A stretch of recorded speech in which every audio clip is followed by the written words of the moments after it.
chapter 14, verses 1 to 12. At that time, Herod the Tetrarch heard about the fame of Jesus, and he said to his servants, "This is John the Baptist. He has been raised from the dead. That is why these miraculous powers are at work at him." For Herod had seized John and bound him and put him in prison for the sake of Herodias, his brother Philip's wife, because John had been saying to him, "It is not lawful for you to have her." And though he wanted to put him to death, he feared the people because they held him to be a prophet.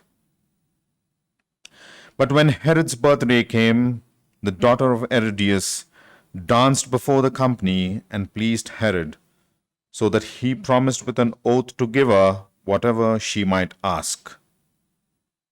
Prompted by her mother, she said, "Give me the head of John the Baptist here on a platter." And the king was sorry. But because of his oaths and his guests, he commanded it to be given. He sent and had John beheaded in the prison, and his head was brought on a platter and given to the girl, and she brought it to her mother.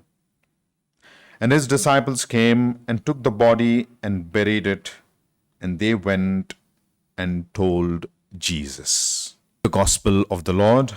My dear sisters and brothers in Jesus Christ, in the Gospel today we see a sharp contrast between the godly and the ungodly,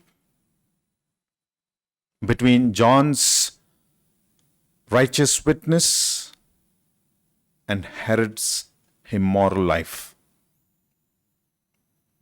History tells us that this man, Herod, was already married, went once to visit Rome to meet his half-brother, Philip.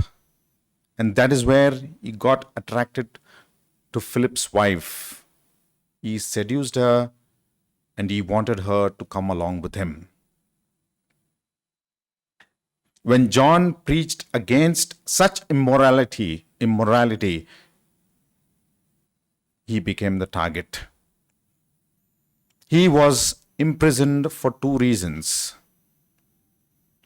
Reason number one is he feared the popularity of John among the people, knowing that whatever he could say against Herod could cause such a rebellion that he would lose favor with Rome, that is, his Roman authorities, and as a result, he would lose his authority here and he would be replaced with somebody else.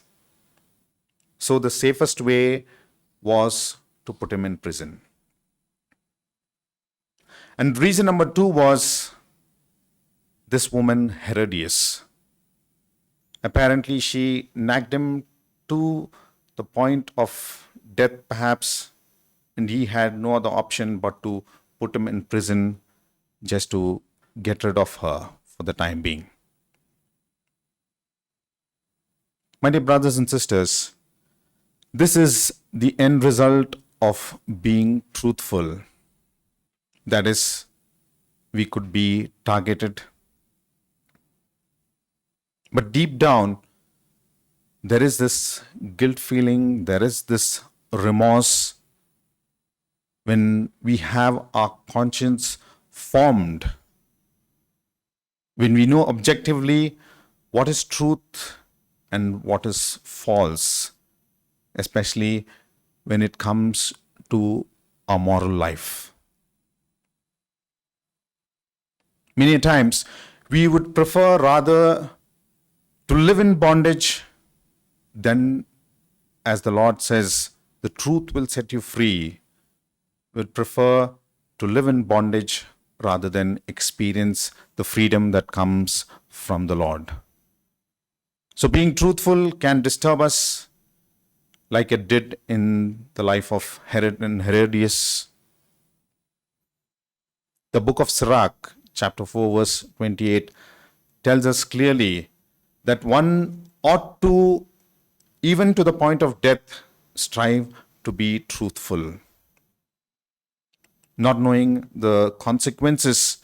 Perhaps, we could walk the path that the Lord has set before us. And when the power is too much, the authority can crush us, like it did in the case of John. But yet,